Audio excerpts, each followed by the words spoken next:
Kenapa dosen swasta bisa bayar pajak lebih besar padahal menerima tunjangan yang sama kayak dosen ASN dari negara? Dari sini mulai banyak yang baru sadar ada satu yang janggal. Tunjangan profesi yang seharusnya jadi bentuk penghargaan, justru rasanya lebih menjadi penambahan beban. Bukan soal nominal yang kecil, tapi justru di cara pajaknya dihitung dan diam-diam ngedorong ke tarif yang lebih tinggi. Apakah ini cuma sebatas teknis perpajakan atau ada ketimpangan sistemik yang perlu kita pahami? Inilah Depth Investigasi.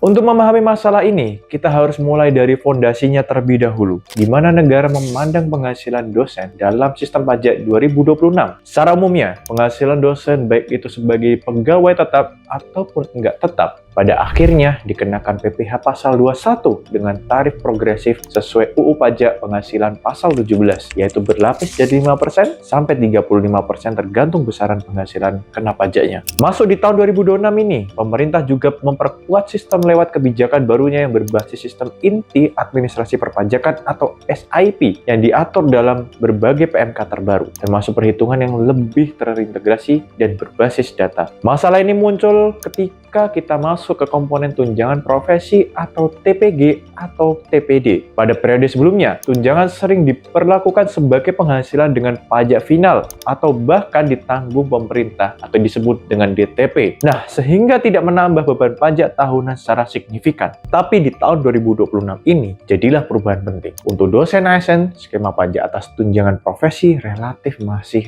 aman karena sebagian besar tetap ditanggung pemerintah atau bersifat final, sehingga nggak memperbesar penghasilan kena pajaknya. Sebaliknya, buat rekan dosen swasta atau non-ASN, tunjangan profesi kini diberlakukan sebagai PPh 21 non-final, yang berarti tunjangan tersebut kumulasi dengan seluruh penghasilan tahunan, lalu dikenakan tarif progresif. Pertanyaannya, apakah ini cuma sekedar perubahan teknis administrasi atau memang tidak ada perlakuan khusus yang melindungi dosen swasta? Karena kalau dilihat lebih dalam, perbedaan ini enggak berhenti di regulasi, tapi berlanjut pada satu isu besar, ketimpangan perlakuan pajak antara ASN dan swasta.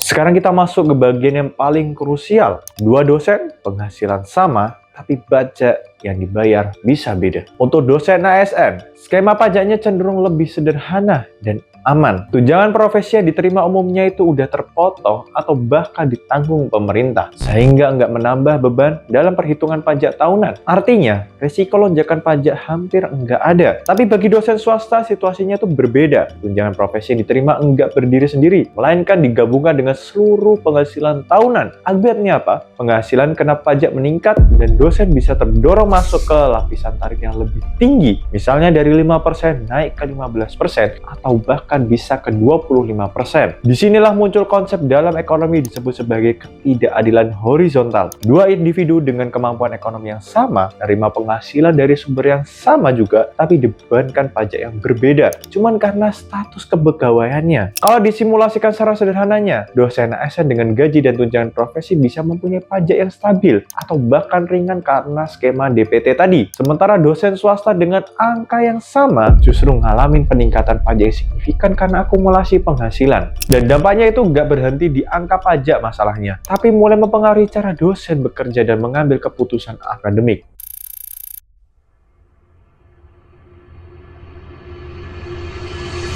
Disinilah masalah jadi lebih dalam. Ketika kebijakan fiskal mulai mempengaruhi perilaku akademik, tunjangan profesi yang seharusnya jadi insentif peningkatan kualitas, justru bagi sebagian dosen swasta berubah menjadi beban tambahan pajak. Ketika seorang dosen udah berada di lapisan tarif 15% atau 25%, tambahan tunjangan profesi yang bersifat non-final akan langsung mendorong kenaikan pajak secara signifikan. Secara psikologis dan ekonomis, ini menciptakan disinsentif perilaku. Dosen bisa mulai berpikir ulang nih buat mengambil aktivitas tambahan yang menghasilkan insentif kayak penelitian, pengabdian, kerjasama, atau bahkan bimbingan intensif. Bukan karena nggak mau produktif, tapi karena setiap tambahan penghasilan bisa berarti tambahan pajak yang nggak kecil. Padahal dalam kerangka Tridharma, tunjangan profesi justru dirancang untuk mendorong peningkatan kualitas akademik. Tapi ketika sebagian dana tersebut terkikis oleh pajak, dosen bisa menghadapi dilema tetap produktif dengan konsekuensi pajak lebih tinggi atau menahan aktivitas agar beban pajak tetap terkendali. Dalam jangka panjang, ini bisa berdampak pada penurunan insentif penelitian, berkurang pengabdian, dan stagnasi produktivitas akademik di sektor swasta. Artinya apa? Persoalan bukan lagi cuma di pajaknya, tapi gimana kebijakan ini bisa mempengaruhi arah perkembangan dunia akademik itu sendiri.